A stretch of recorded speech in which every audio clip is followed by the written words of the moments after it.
द्वापर जुगरे विशाखट त्रेतयारे मानधाता कली जुगरे से गोरेख जतेन्द्र लिखिब शास्त्र गीता तीन जन्म तार गोपत्र कलु प्रांत कलु परकाश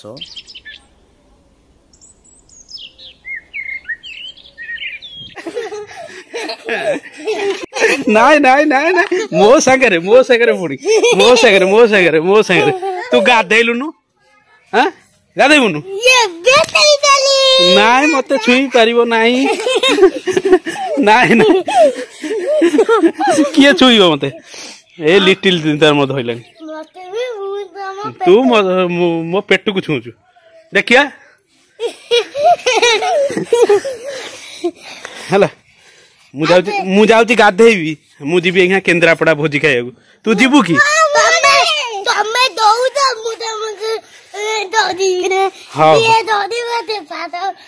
जे धरियो से फास्ट हबो हाँ दौड़ली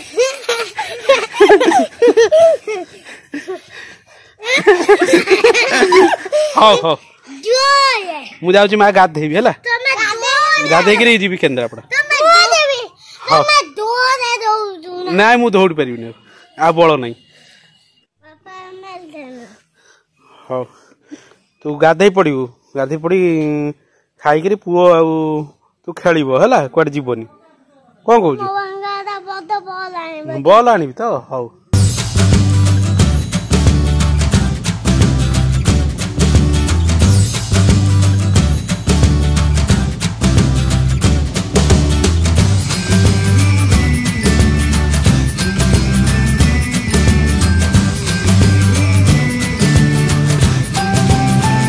जय जगन्नाथ सांग माने पुणी एक नूतन ब्लॉग को आपण मानक स्वागत शुभ सकाळ आज बहुत एक सुंदर दिनटीए एपटे केन्द्रापड़ा टाउन पाखरु भितर को आसिले ए पाख गाँव रे नाउपाल मठ पड़े बहुत सुंदर जगह से जगह को जीवा एवं आज गोटे निमंत्रण रही घर प्रतिष्ठार आम गाँव दादांकर एपटे टाउन पाखरे घर खंडे कर प्रतिष्ठा कार्यक्रम सब चली दीटा जगह आज बुलवा एवं भोजी भात खाई घर को जीवा आ सुंदर ब्लॉग टे आपण देखंतु आ निश्चित प्रकार आपन को भल लगे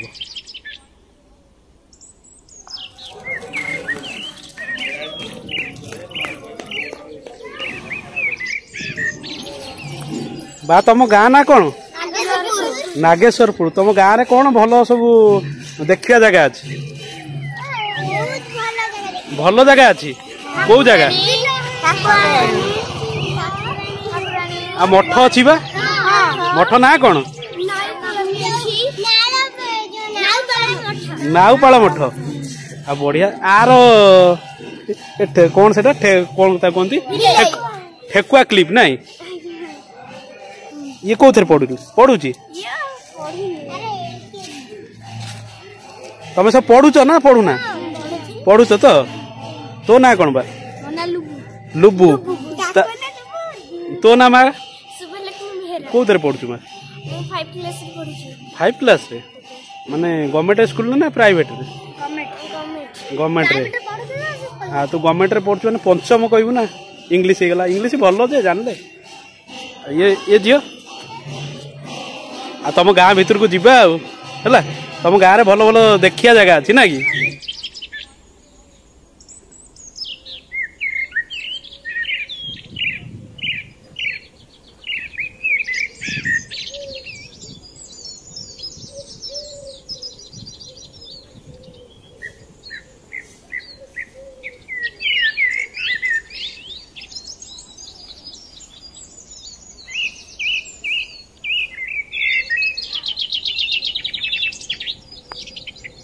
सांग माने केन्द्रापड़ा जिलार आउ एक प्राचीन मठ नाउपाल मठ बहुत सुंदर स्थानटीए पुराना दिनर स्मृति एठार अनेक रही ए नाउपाल मठ केन्द्रापड़ा जिलार तीनिमुआणी छक ठारू आपण जदि गुलनगर छक को जीवे से छकरू इंदुपुर रोड जोटा पड़ी गुलनगर छकरू बहुत अल्प बाट आसिला परे नागेश्वरपुर गाँ को रास्ता पड़ी जहाँ को भी पचारि देबे से माने कहीदेवे गुल्लंगर छकरू प्रायतः 1.5 किलोमीटर पाखापाखि पड़िबो। से गाँ भितर सुंदर मठटीए रही।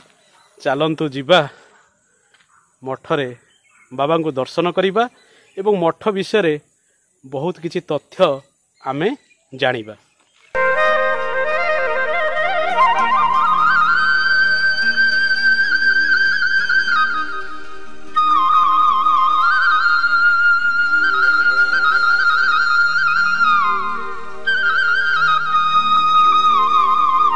मठ बाहर गोटे पंडपटीए रही। आगे सेपटे बाउंश बुदा बण रही। गोड़ी रास्ताटीए एपटे रही। ये गाँ भितर को रास्ता।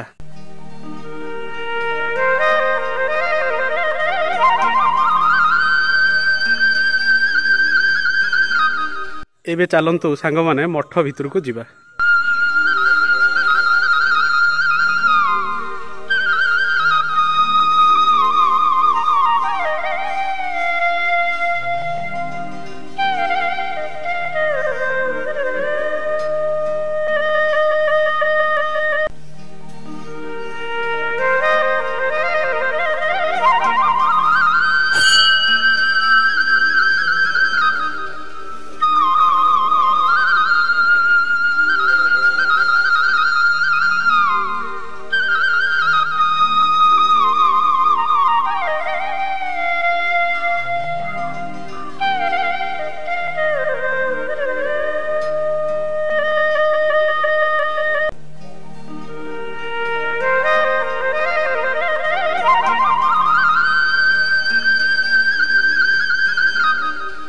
बाबा प्रणाम। हाँ महापुरुष ये मठ केते मसीहार मठ बा केते प्राचीन आपन टे कहतु। महापुरुष फगुदास को उपरे आमर पंचसखा मार्गर विशेष सुनामधन्य महापुरुष अच्युतानंद तांकर शिवकल्प निर्घंटरे 13 अध्याय वर्णना करिसंती।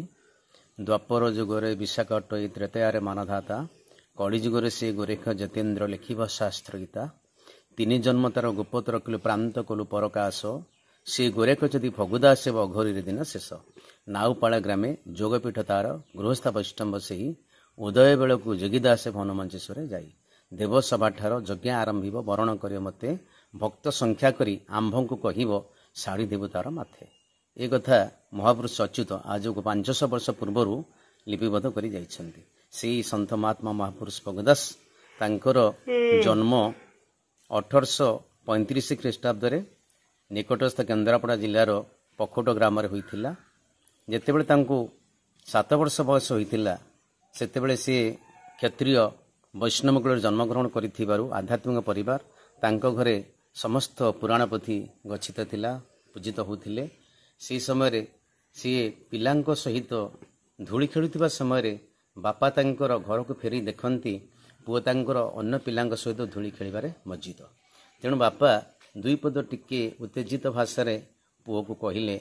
नंददास तांकर बापा का नाँ थिला, माँ का नाँ तारा देवी थिला। तेणु से बापा नंददास पुओ को डाकी फगुदास को कहिले जे पिलांक संगे तू कहीं धूली खेलुछु, आम घर तो अनेक पुराण पोथी सबू सज्जित अच्छा पूजित अच्छा। तेणु से मन मजाइले तोर आध्यात्मिकता भावना आसब, विभव प्रति तोर भावना दृढ़ीभूत हम।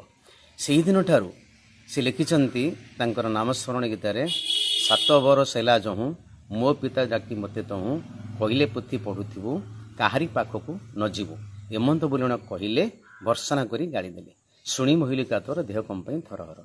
से दिन ठारू से पिलांग सहित संग परित्याग करी आध्यात्मिक मार्गरे तांको घरे थिबा समस्त रामायण महाभारत इत्यादि इत्यादि समस्त आध्यात्मिक ग्रंथ अध्ययन कले एवं से 7 वर्ष से ज्ञान प्राप्त हेले बोली से उल्लेख करिसंते तांकर रचित नामस्मरण गीता। से महापुरुष संत फगुदास यही नागेश्वरपुर गाँव में अनेक परिभ्रमण करी शेष आसी एठी अवस्थान कले। एठी मध्य से विभुंकर दर्शन लाभ करिसंती बोली तांकर निजर रचित ग्रंथरे उल्लेख करिसंती। से कथा दुई पद आमे कहूछु। से कहिसंती नागेश्वरपुर ग्राम शयनथुली पल्लंकरे आश्विन मास शेष काले से दिन शुभ लग्न बेले गुरुवार रात्र अर्धरे अपूर्व मूर्ति दामोदर दक्षिण होइली कातर। यही स्थान से विभंकर परमेश्वर परमात्मा दर्शन लाभ करते बोली से निजे उदात कंठरे घोषणा କରିଛନ୍ତି। आज से पीठ महापुरुष भोगदासଙ୍କର पीठ नाउपाଳ मठ नाम नामित। ये पीठरे बाबा पर्वपर्वाणी कौन सब पालन करा जाए? महापुरुष भोगदासଙ୍କର विशेष करी श्राद्ध दिवस स्मरण दिवस उत्सवमुखर हुए एठी सेटा होछि मुख्य पर्व। ता सहित एबे निकटरे गला कार्तिक पूर्णिमा प्रत्येक संक्रांति आउ जन्माष्टमी हिंदू पूर्णिमा इत्यादि अनेक पर्व एठी पालित वर्ष सारा प्राय पर्व पालित हुए। आगे जो मंडपटी अच्छी एटा सब फंक्शन हुए? हाँ विभिन्न फंक्शन हुए। भोग कौन लगे? भोग महापुरुष विशेष कर जमी सन्थ महात्मा महापुरुष अर्घदासंकर विशेष कर पोड़पिठा अति आदृत एठी से फगदासंकर एकादशी रे बहु पोड़पिठा धरी भक्त मैंने आसती। महापुरुष फगदासंकर स्मरण दिवस रे मध्य अनेक हजार हजार भक्त एठी एकत्रित होती पोड़पिठा धरी आसती। आमिष निरामिष भी आमिष महापुरुष पाखे भोग हुए। अवधूत मार्ग थिले खाद्य कौन विकार नाला। आज्ञा बाबा मुझे जानी आप भल गीत गाँती पदटी हौ प्रभुंकर समस्त जानती आमे मु देखिदेली मठरे मु फर्स्ट टाइम महापुरुष भगदास कहते विभंग निकट नवेदन थिला प्रभु मते कौन भूलीगले मु कौन आपणकर हृदय नाही मो कथा आपणकर कौन स्मरण नाही मने नाही तार ऊपर महापुरुष भगदासंकर एक भजन आम नौचु। मने की नहीं तुम भर मने की नहीं तुम भर पाशुरीण दिल हृदय मध्यरे रहीण विचार न कल कागे कहिबी प्रभु तुम्भे थाओ मोर तुम्भे मोर प्राणनाथ परम ईश्वर कि बुद्धि करिबी आउ बुद्धि देशो नाही स्थगित होइण एबे चौदिग चाहि मने की नाही तुम्भर पाशुरीण दिल हृदय मध्यरे रहीण विचार न कल जेणिकी चाहिले तेणे ब्रह्मांडे पूरीछ लागी अलगा होइण बिलगे रहीछ श्रीमुखरु आज्ञा देले श्रीमुखरु आज्ञा हेले निष्ठरीण जीवी जुगे जुगे तुम्भ नाम भाविण रहिबी मने की नाही तुम्भर पाशुरीण दिल हृदय मध्यरे रहीण विचार न कल जन्म मृत्यु हेबी नाही कहुछि तुम्भଙ୍କୁ भक्ति जोग देई रखी थिबटी आम्भଙ୍କୁ श्रीपाद पद्म तଳରେ खटाइण थिब नयन आगरे मोर निकटे रहिब मने की नाही तुम्भर पाशुरीण दिल हृदय मध्यरे रहीण विचार न कल एही सुदया रखिब भावग्राही नाथ तुम्भ भावनारे मोर रही थाउ चित हीन फगुदास कुसु दया बेगे हेउ जही थिले तही नाम भावी दिन जाऊ मने की नाही तुम्भर पाशुरीण दिल हृदय मध्यरे रहीण विचार न कल। महापुरुष भगदास अनेक भजन अनेक जणाण अनेक ओडिसी छांद चंपू चौपदी इत्यादि इत्यादि लिखिछन्ति। बाबा महापुरुषଙ୍କ छड़ा आउ किछि देवादेवी एठारे पूजित हुअन्ति कि? हाँ अनेक देवादेवी पूजित होउछन्ति। वासुदेवଙ୍କର गादी विद्यमान श्री जगन्नाथ श्री बलभद्र देवी सुभद्रा से मध्य विद्यमान पूजित आ राधा कृष्ण ये तीन मूर्ति आमर प्रथम महापुरुष जो थे सी गोपीनाथ को आनी पूजा करुले गोपीनाथ को जड़े आनी दान करते महापुरुष को सी एका गोपीनाथ ही थे पूजित होते अनेक साधुसंत आसती विभिन्न जिलार मध्य आसते आम विभिन्न जिला को जाऊ से समस्ते प्राय आमको कसिप कथबार्ता मध्यम कहते आपण राधा को छाड़ी देते एका कृष्ण पूजा करुँच से कथा को रक्षा करी एबे 2019 मसीह पुणी नूतन भाव में राधाकृष्ण मूर्ति एठी प्राण प्रतिष्ठा करा जाई ताको मध्य पूजित करा जाउछि। वर्तमान गोबरी ओडिसा रे गोदावरी कले अत्युक्ति हबो नाही तेणु गोबरीर उभय पार्श्वर बहु देवादेवी बहु सन्थ मानकर पीठ अवस्थित ସେମାନେ ସ୍ଥିରୀକୃତ କରି ତାଙ୍କର ମାନେ ଏଇଠି ପ୍ରଭୁଙ୍କର ଦର୍ଶନ ହେବ। ସାଧୁମାନଙ୍କର ଦୁଇଟି ଜାଗା, ଗୋଟିଏ ତରୁତଳ, ଗୋଟିଏ ନଦୀ କୂଳ। ଆଜ୍ଞା ସାଙ୍ଗମାନେ ମଠରେ କିଛି ସମୟ ଅତିବାହିତ କଲି, ବହୁତ ସୁନ୍ଦର ମୁହୂର୍ତ୍ତ ରହିଲା। ମଠର ଯଦି ଆଉ କିଛି ବିକାଶ ହୋଇପାରନ୍ତା, ବହୁତ ପର୍ଯ୍ୟଟକ ମଧ୍ୟ ବାହାରୁ ଆସନ୍ତେ।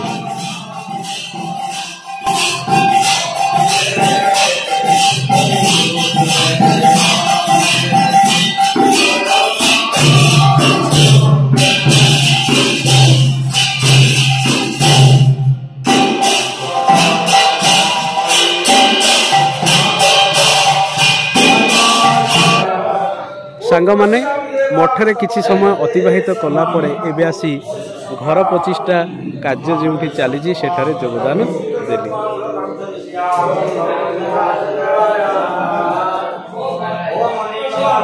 ନନା ସୁକୁନା ନା କେତେବେଳୁ ଆସିଲଣି ବା?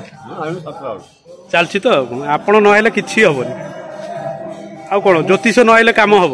India famous super hit India. सकाल खाद्य साथ ଆଉ ଆପଣ? ମୁଁ କାଲି ରାତିରେ ଆସିଥିଲି, କିଛି କରିଦେଇ ଯାଇଥିଲି କାଲି ରାତିରୁ ଆସିଥିଲେ? କାଲି ରାତି ଆଉ ସକାଳେ ବି ଘରକୁ ପଳେଇଲି, ସକାଳେ ବି ମାନେ ଆଜି ଯାଉ ଯାଉ ରାତି ହେଇଯିବ ବୋଧେ। ସେ ଆଉ କାମ ସରି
ନେଙ୍ଗ ଭାଇ କଣ କେମିତି ଲାଗୁଛି ଗାଁରେ ବସି ଖାଇବା ଆଉ ଏମିତି ଖାଇବା ଭିତରେ? ନାଇଁ ଆମ ଟାଉନରେ ଶ୍ୱଶୁର ରହିଥିଲା, ଆଠୁ ଭଲ ଠିଆ ହେଇକି 18 ଆଇଟମ୍ ବସି ଖାଇଲେ ଟିକେ ଶାନ୍ତି ଲାଗେ। ହଁ ପିଲାମାନେ ସବୁ ଛୁଆ ଛୁଆ ପିଲା ଖାଉଛନ୍ତି, ଖାଇଦେଇ ରହିବ ନା ପଳେଇବ? ପଳେଇବ ତ ସାଙ୍ଗେ ସାଙ୍ଗେ ବଳିଆ ନେଇଯିବ ସେ ପୁଅକୁ, ସାନ ଭାଇ ପୁଅକୁ। ହଁ